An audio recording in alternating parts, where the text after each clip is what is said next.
अजय आलोक जी, मेरा सीधा सा ये सवाल है, अब शिवपाल यादव का बयान आया है, आपके बटोगे तो कटोगे वाले डायलॉग पर जो लगातार बीजेपी के नेता हर जगह बोलते हुए दिखाई दे रहे हैं, वो कह रहे हैं कि बटोगे कटोगे का नारा जो देगा वो पिटेगा भी चुनाव में। तो उनके इस आरोप पर, उनके इस बयान पर क्या है आपका जवाब अजय आलोक जी? देखिए, पिटना दो तरीके से होता है। एक तो आप किसी को हाथ पैर से पीट देते हैं, जो समाजवादी पार्टी की संस्कृति रही है, किसी को गोली मार के पीट देते हैं, जो उनकी संस्कृति रही है, और हमारी संस्कृति रही है कि हम जनतांत्रिक तरीके से चुनावों में पीटते हैं। तो चुनाव होने दीजिए, 9 तारीख को जब 20 तारीख को जब 23 को रिजल्ट आएगा, उत्तर प्रदेश में कौन पिटता है ये पता चल जाएगा। लेकिन एक बात तो तय है, अगर हम ये नारा दे रहे हैं कि बटोगे तो कटोगे, हम हिंदुओं को नहीं, हम देश के लिए भी बोल रहे हैं बटोगे तो कटोगे। इनको हिंदुओं पे टारगेट करने की क्या जरूरत है कि हम हिंदुओं के लिए नारा दे रहे हैं? कि मुसलमान को जब ये कहते हैं कि एक भी मुसलमान का वोट बटना नहीं चाहिए, जब खुलेआम ये कहते हैं कि ना ओवैसी को दो ना किसी को दो, ये लोग सब बी टीम है, सी टीम है, तो उस वक्त इनको देश की याद नहीं आती है। योगी जी का नारा बटोगे तो कटोगे ऐसी मिर्ची लगी है कि जिसको देखिए वो उछल रहा है। कभी उछल उछल के कह रहा है कि जो ऐसी बात करेंगे वो बाद में पीटेंगे। हम तो सीधा कह रहे हैं कि देश भी नहीं बटना चाहिए, हिंदू भी नहीं बटनी चाहिए, क्योंकि डेमोग्राफी बदल रही है।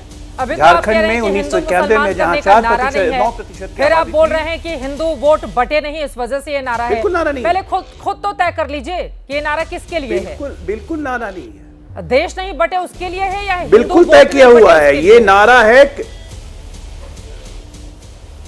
हिंदू ना बटे और देश ना बटे, ये उसी के लिए। हिंदू नहीं रहेगा तभी ये देश रहेगा, बिना हिंदुओं के ये देश नहीं रहेगा। चित्रा जी, ये तय बात है। और जिनको ये समझ में नहीं आता है, 25 करोड़ मुसलमान है, वो कहां जाएंगे अजय आलोक? मुसलमान को कौन भगा रहा है भाई?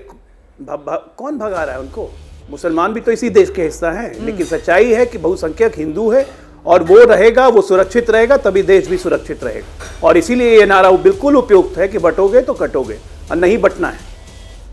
अनुराग भदौरिया जी, सीधे आपके पास आते हुए, अब तो बीजेपी के तमाम नेता यही बोल रहे हैं कि ये जो नारा है, निशाना बिल्कुल सटीक जगह पर लगा है और इसी वजह से खलबली मची हुई है सामने वाली पार्टी में।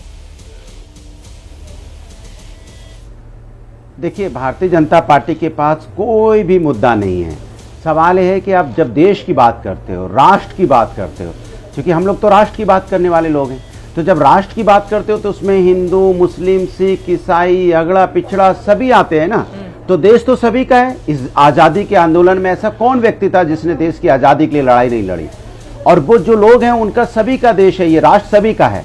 अब वो भारतीय जनता पार्टी उनके हित की बात नहीं कर रही है। जैसे मैंने आपको बोला ना, जो महिला समस्या या किसान या युवाओं की समस्या पे बात नहीं कर रही है, वो बात कर रही है, उससे लग रहा है कि ये सब तो हमने कुछ किया नहीं, कुछ काम तो हमने किया नहीं, कुछ डेवलपमेंट की बात तो की नहीं, तो डिवाइड एंड रूल को करना चाहती है। जिस तरह से बटोगे तो कटोगे, अनुराग भदौरिया बांटना चाहती वो कह रहे हैं कि बटेंगे तो कटेंगे, आप बोल रहे हैं पिटेंगे। आप भी तो वही कर रहे हैं ना, आप कौन सा अलग कर रहे हैं?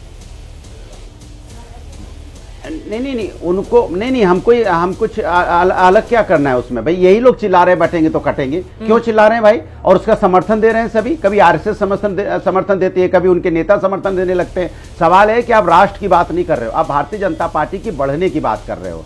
इसीलिए आपको कह रहा हूं कि आप राष्ट्र की बात करते हो तो कम से कम राष्ट्र के बारे में सोचते। आप बीजेपी के बारे में सोच रहे हो, इसलिए कह रहे हैं समाजवादी लोग राष्ट्र के बारे में सोच रहे हैं। हम हमेशा कहते हैं ये गुलदस्ता है, यहाँ सभी विभिन्न जाति धर्मों के लोग हैं, अनेकता में एकता है, क्योंकि सभी लोग यहाँ रहते हैं, मिलकर रहते हैं और मिलकर राष्ट्र को आगे बढ़ाते हैं। तीन की हिस्सेदारी की बात हो रही है, लेकिन आप बोल रहे हैं कि गुलदस्ता सबका है। अजय आलोक जी, आपकी बातों पर जवाब दे रहे हैं, फिर आप प्रतिक्रिया दीजिएगा। अजय आलोक जी बोलिए। नहीं, पीडीए का बता दूं, पीडीए का बता दूं। एक बार उनकी बात हो जाए, देश की आजादी के साथ आसानी रहेगी उनको जवाब देने में। इस देश की, चित्रा जी, इस देश की आजादी के साथ इस देश को बांट दिया गया था। इस देश की आजादी के साथ इस देश को बांट दिया गया था क्योंकि 2 व्यक्तियों में सनक थी प्रधानमंत्री बनने की, और देश को धर्म के आधार पर इस देश को बांट दिया गया था, हिंदुस्तान और पाकिस्तान। और आज भी इसी तरह की कोशिशें चल रही हैं। जब ये बांटने की बात करते हैं, कभी क्षेत्रवाद की तरफ से कि साउथ में रेवेन्यू ज्यादा है, साउथ वालों को रेवेन्यू नहीं देना चाहिए, कभी धर्म के आधार पर बांटने की कोशिश ये लोग करते हैं, कभी भाषा के आधार पर बांटने की कोशिश करते हैं, कभी कांग्रेस की तरफ से बयान आता है कि साउथ के लोग ऐसे लगते हैं, महाराष्ट्र के लोग इटली वाले लगते हैं, तो कोई कहीं के लगते हैं। हर चीज में ये बांटने की कोशिश करते हैं। तो ऐसे समय में, आज की परिस्थितियों में, अगर हम कहते हैं बटोगे तो कटोगे, तो ये सच्चाई है कि बटोगे तो कटोगे। अनुराग भदौरिया की पार्टी हो चाहे कांग्रेस पार्टी हो, हाँ। इनको बांटने के अलावा इस देश अरे में ये कुछ वाली नहीं सच्चाई किया। तो आपको तब अरे नजर इन्होंने आई तो ना अपनी जब जाति में बांट 2024 में दिया, यादव जाति आपके- का पूरी ठेका लेके समाजवादी बैठ गए। हाँ, 24 में आपकी सीटें जब कम हो गई तब आपको अंदाजा हुआ कि भैया बटोगे तो कटोगे। अगर इतना ही ये नारा इंपॉर्टेंट है इस देश के लिए, देश की एकता के लिए, उसकी इंपॉर्टेंस को बनाए रखना है, तो आपको भी तो ये तभी याद आया ना। अब हरियाणा में अपनाया गया, वहां कामयाब रहा, तो महाराष्ट्र में लेकर अब उपचुनाव में पहुंच गए उत्तर प्रदेश। लेकिन अनुराग भदौरिया जी पहले आप बयान दे दीजिए, उसके बाद में जाती हूँ बाकी लोगों के पास। हाँ, अनुराग भदौरिया जी, आप लोग भी तो पीडीए कर रहे हैं ना, तो वो ध्रुवीकरण की सियासत करते हैं, आप जातिकरण की सियासत करते हैं। हाँ,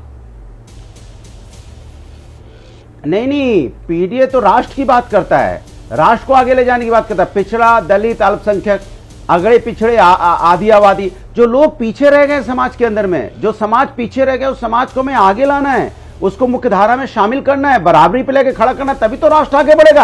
अगर राष्ट्र में कुछ लोग आगे जा रहे हैं और जो पीछे छूट गए अगर वो भी उनके साथ आ जाएंगे, सोचो हमारा देश कितना आगे चला जाएगा।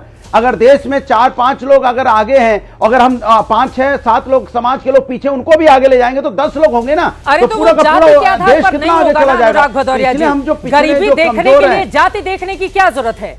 गरीबी आपको नजर नहीं आती है, गरीबी देखने के लिए क्या हमको जाति का चश्मा पहनने की देखिए, जरूरत है? यही तो बड़ा सवाल है। जैसे ही घड़ी का काटा दोपहर 2:30 पे आए, बबीता जी का दिल सास बहू साजिश के लिए मचल जाए।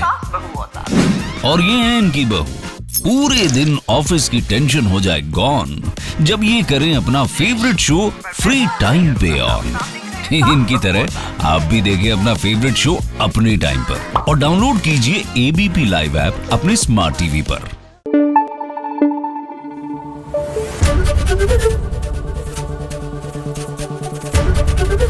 एबीपी न्यूज आपको रखे आगे।